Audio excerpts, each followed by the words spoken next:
The dawn was slowly creeping over the peak of Blade Mountain, casting its silver threads across the deep valleys that were still under the dominion of night's long shadows.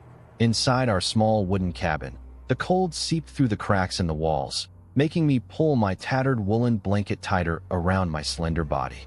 Outside, the gentle wind masked the sound of the distant waterfall feeding the Whisper River, but I knew it was there, flowing like a lifeline in the heart of this harsh wilderness. I woke to a faint, repetitive tapping sound. Not a knock on the door, but a sound coming from within the cabin itself, like a soft drumming on the wood. I slowly opened my eyes, trying to pinpoint the source of the sound in the near-total darkness. My parents were still asleep in their shared bed, their steady breaths the only other sound besides the mysterious tapping. The sound stopped.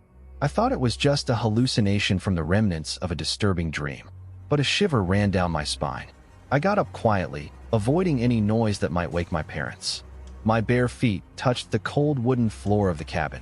I slowly approached the cabin's eastern wall, from where the sound seemed to have come. I pressed my ear to the wood, and I could have sworn I heard something moving outside. Not an animal sound, but something more distinct, more intelligent. Suddenly, a faint blue light emanated from a thin crack in the wood, then vanished just as quickly. I gasped silently, stepping back. Was it an illusion? No, it wasn't. I had seen the light clearly. At that moment, my parents woke up. "Malak? What's wrong?" my mother whispered, her voice muffled with sleep. "I don't know," I said, my voice barely audible. I heard something. My father, Cyrus, was a strong, silent man, his face etched with the wrinkles of years spent toiling in these mountains. He was always calm in a crisis. He rose from bed and went to a small window covered with a rough piece of cloth. He slowly removed the cloth and looked outside. Darkness still enveloped everything. "I don't see anything, honey. Maybe it was an animal." But I knew it wasn't. This wasn't just an animal sound. It was something else. The next morning, with the sun already risen, an invisible tension hung over the cabin. My mother, Eliana, ate dry barley bread and hot tea she had prepared on the wood stove. My father was checking his traps around the cabin, examining the ground for any strange tracks. "I didn't find anything," my father said when he returned, his face grim. "No footprints other than ours, no signs of animal activity near the wall." He paused, then looked at me, a flicker of concern in his eyes. "Are you sure you saw a light, Malak?" I nodded vehemently. It was blue, like a firefly, but bigger. And it came from the crack. My parents exchanged a worried glance. We lived an isolated life, far from any settlements. Encounters with strangers were rare, almost unheard of. Our nearest neighbor was a day's journey on foot. Later that day, while my mother was tending to her small herb garden, I went back to the eastern wall. The crack was still there, a tiny sliver in the old wood. I knelt down, examining the ground outside. The rain from the previous day had made the earth soft, but there were no distinct prints, only faint disturbances that could have been caused by anything. However, something caught my eye. Embedded slightly in the mud near the crack was a small, smooth piece of what looked like polished stone. It was a deep, iridescent blue, almost glowing even in the daylight. I picked it up, feeling its cool, unnatural smoothness against my fingertips. It was unlike any rock I had ever seen in these mountains. "Mother, father," I called out, my voice laced with excitement and unease. They came quickly. My father took the stone from me, his brow furrowed in concentration. He turned it over and over in his hand. "This isn't from around here," he murmured. "I've never seen anything like it." My mother's eyes widened. Could it be from the old stories? The old stories were tales whispered by the elders of the scattered mountain communities, legends of strange lights in the sky, of beings not of this world, of ancient artifacts hidden deep within the mountains. We usually dismiss them as mere folklore, bedtime stories for children. But holding the glowing blue stone, it felt suddenly real. The uneasy silence that followed was broken only by the chirping of crickets. The mystery deepened, casting a long shadow over our peaceful, isolated existence. The following days were filled with an anxious vigilance. We kept the cabin doors bolted, and my father doubled his efforts in setting traps and patrolling the perimeter. He even carried his old hunting rifle, a rusty but reliable companion, wherever he went. One afternoon, while I was helping my mother gather berries near the edge of the forest, I noticed something disturbing. Fresh tracks in the soft earth, unlike anything I had ever seen. They weren't animal tracks. They were two large, too distinct, and seemed to have a strange, almost segmented pattern. And they were heading directly towards our cabin. "Father!" I yelled, my voice a desperate plea. He rushed over, his eyes scanning the ground. His face, usually so stoic, paled when he saw the tracks. "They're new," he said, his voice low and strained. "Very new." My mother clutched my arm, her grip tight. Who could it be, Cyrus? Who would come this deep into the mountains? My father didn't answer. He simply followed the tracks, his rifle held ready. The tracks led straight to the eastern wall of our cabin, precisely where I had seen the blue light and found the stone. They then continued around the cabin, forming a complete circle, as if whatever made them had been circling us, observing. A cold dread settled in my heart. We were being watched, and whoever or whatever was watching us was unlike anything we had ever encountered. That night, sleep was impossible.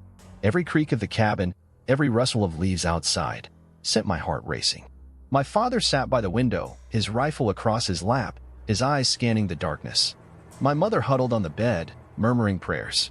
I lay awake, staring at the ceiling, picturing the strange, segmented tracks circling our home. Around midnight, a faint, high-pitched hum filled the air. It was barely audible at first, but it grew steadily, a low thrumming vibration that seemed to penetrate the very wood of the cabin. It was an unnatural sound, unlike anything in nature. My father tensed, his grip tightening on the rifle. My mother gasped, pulling her blanket tighter. The humming intensified, and then, from outside the eastern wall, the blue light reappeared. It pulsed steadily, a hypnotic, otherworldly glow that illuminated the trees outside in an eerie, alien hue. Suddenly, a series of rapid, rhythmic taps began on the eastern wall, more insistent, more forceful than before. It sounded like something was trying to communicate, or perhaps, trying to get in. "They're here," my mother whispered, her voice trembling. My father took a deep breath, his knuckles white as he gripped his rifle. "Stay calm," he ordered, his voice surprisingly steady. "Don't make a sound." The tapping grew louder, more insistent, accompanied by a low, guttural murmur that seemed to resonate through the very ground. It wasn't human. It was something alien, something terrifying. The blue light pulsed, casting long, distorted shadows that danced across the cabin walls. The rhythmic tapping intensified, evolving into a series of heavy thuds, as if something massive was attempting to break through the wooden planks. Splinters of wood began to fly from the eastern wall. My mother let out a small sob, burying her face in my father's shoulder. He stood firm, aiming his rifle at the wall, his face a mask of grim determination. With a final, shattering crack, a section of the wall splintered inward, revealing a gaping hole. Through the opening, a grotesque silhouette was briefly illuminated by the pulsing blue light from outside. It was tall, slender, with disproportionately long limbs and a head that seemed too large for its body. Its eyes, if they were eyes, glowed with the same eerie blue light. My father fired. The deafening roar of the rifle echoed in the confined space, followed by a guttural shriek that was not human. The creature recoiled, and for a moment, the blue light vanished, plunging us into absolute darkness. "Run," my father yelled, pulling us towards the back door of the cabin. "Go to the old cave." We stumbled out into the pouring rain, the darkness so thick it was almost suffocating. The sounds of the creature's enraged roars filled the night, interspersed with the crash of breaking wood as it tore at our home. My father pushed us forward, his hand firm on my back. "Don't look back. Just run." We ran blindly through the dense forest, the branches whipping at our faces, the muddy ground slipping beneath our feet. The roars of the creature faded slightly behind us, but the high-pitched humming resumed, growing louder, closer. It was pursuing us. The old cave was a hidden crevice in the side of a cliff, known only to our family. We had used it as a shelter during severe storms, a place to store emergency supplies. We scrambled inside, gasping for breath, our bodies aching from the run. The entrance was narrow, barely wide enough for one person to squeeze through. My father pushed a large, moss-covered boulder in front of it, sealing us inside. The darkness in the cave was absolute, a heavy, suffocating blanket. The only sounds were our ragged breaths and the drumming of the rain outside. But then, the high-pitched humming began to penetrate the thick rock, a chilling vibration that resonated deep within my bones. It was outside. It had found us. Hours passed in the cramped, cold confines of the cave. We huddled together, listening to the relentless hum and the occasional scraping sounds against the rock outside. It sounded like it was trying to dig its way in. My father held us close, his hand resting on the hilt of a small hunting knife he carried. "We'll wait it out," he whispered, his voice rough. "It can't stay there forever." But the creature seemed relentless. The humming continued, an unwavering testament to its presence. We were trapped, our fate hanging in the balance. Days blurred into a terrifying monotony inside the cave. The creature's constant humming outside was a relentless reminder of our predicament. We rationed our meager supplies, dried meat, a few wild roots my mother had gathered before the escape, and rainwater collected in a hollowed-out log inside the cave. Our hunger was constant, our thirst a dull ache. My father, ever the pragmatist, began to devise a plan. "We can't stay here forever," he murmured one evening, his voice barely above a whisper. "We're running out of food. We have to make a break for it." My mother's eyes widened with fear. "But Cyrus, it's still out there. We can hear it." "Exactly," he said, his gaze fixed on the narrow cave entrance. "It's waiting, but it can't wait indefinitely. We need to create a distraction." His plan was simple, yet incredibly dangerous.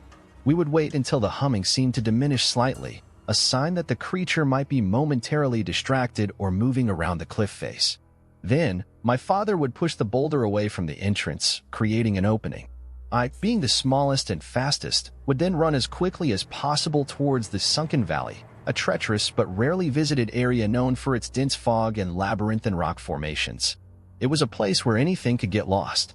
My parents would follow a few minutes later, taking a different, more circuitous route through the trees, hoping to divide the creature's attention.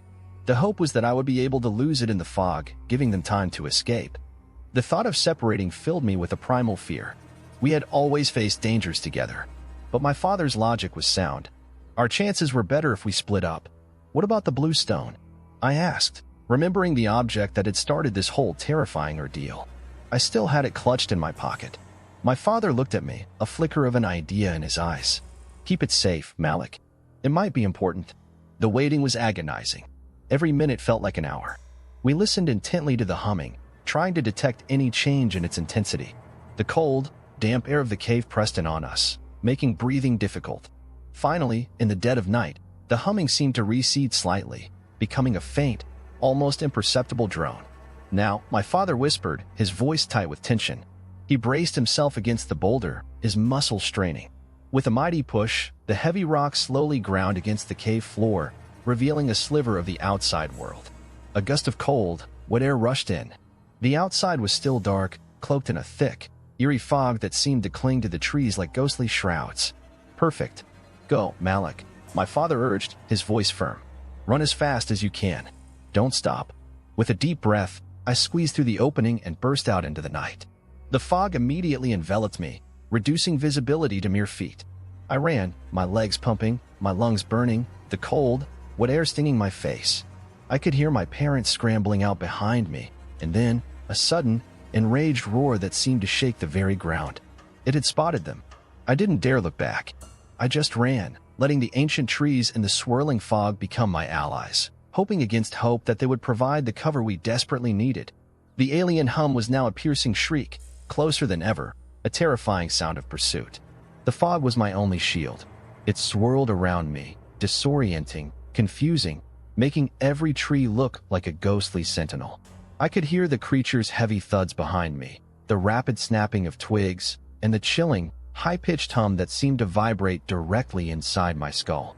It was fast, incredibly fast. I pushed myself harder, my muscles screaming in protest. My breath hitched in my throat, each gasp for air a painful rasp. I was running blind, relying on instinct, my feet scrambling over roots and rocks. Suddenly, a loud crash echoed nearby, followed by a human cry. My mother's. My heart lurched. I wanted to turn back, to help them, but my father's words echoed in my mind. "Don't look back. Just run." I pushed through a thicket of thorny bushes, feeling the sharp pricks against my skin, barely registering the pain. The fog began to thin slightly as I descended into the deeper parts of the sunken valley. Here, the ground was more uneven, filled with ancient, jagged rock formations that rose like forgotten monuments. I darted between two massive boulders, barely squeezing through the narrow gap. The creature was right behind me.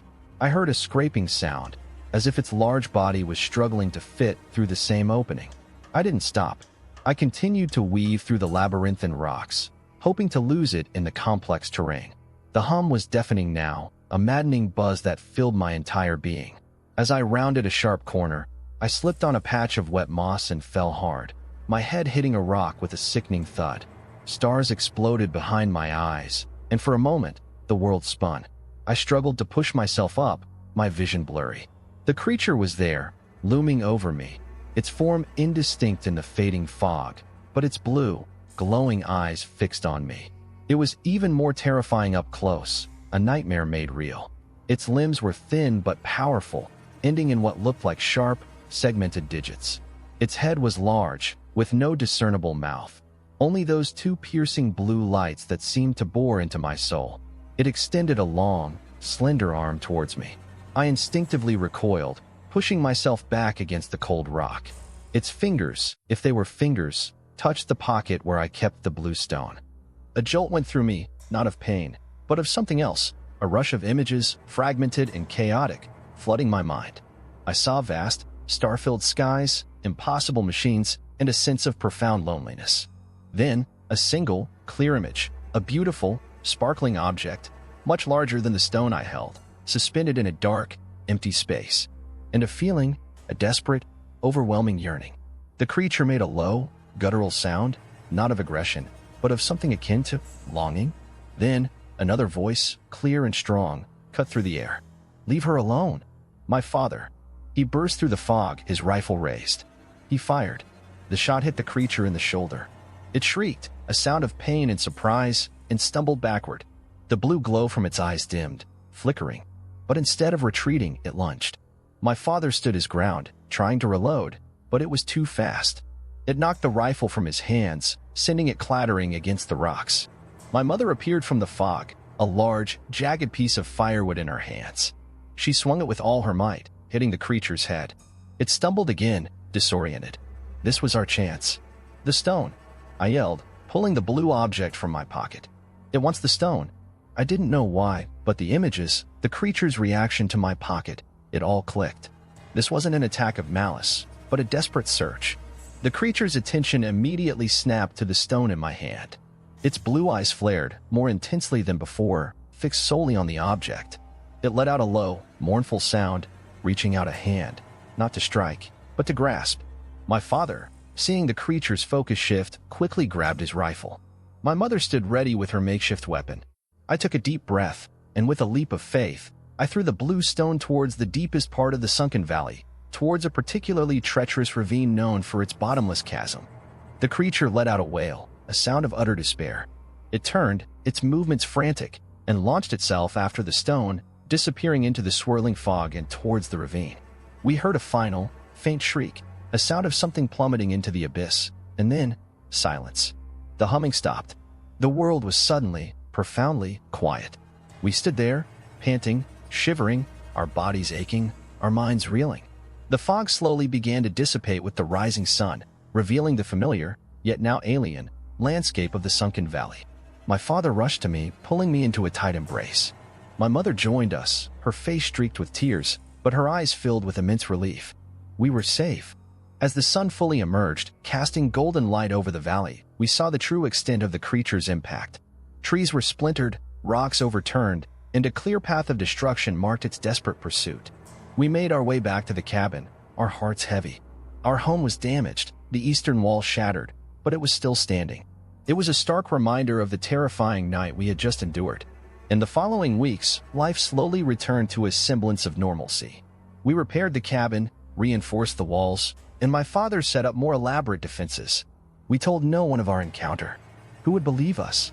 But the memory of the blue light, the strange tracks, and the alien creature lingered. I often found myself staring at the stars at night, wondering where it came from, what it truly wanted, and if it had truly perished in the ravine. The images that had flooded my mind when it touched the stone haunted me. The vast, star-filled skies, the impossible machines, the profound loneliness. Was it searching for something it had lost? Was the blue stone a piece of its home, a fragment of a larger, more powerful artifact? We were mountain folk, grounded in the earth, in the cycle of seasons. But that night, we had glimpsed something beyond our comprehension, a reminder that our world, as isolated as it was just a tiny speck in a vast, mysterious universe. The sunken valley remained untouched, a silent testament to the alien encounter. We never went near the ravine where the creature had fallen, but every now and then, on a clear night, when the stars shone brightest, I thought I could see a faint, almost imperceptible blue glimmer in the distant peaks, a whisper from the unknown, reminding me that some mysteries are never truly solved, and some encounters change you forever. And as I looked up, I felt a strange mix of fear and wonder, forever bound to the secret of the blue light and the creature from beyond the stars.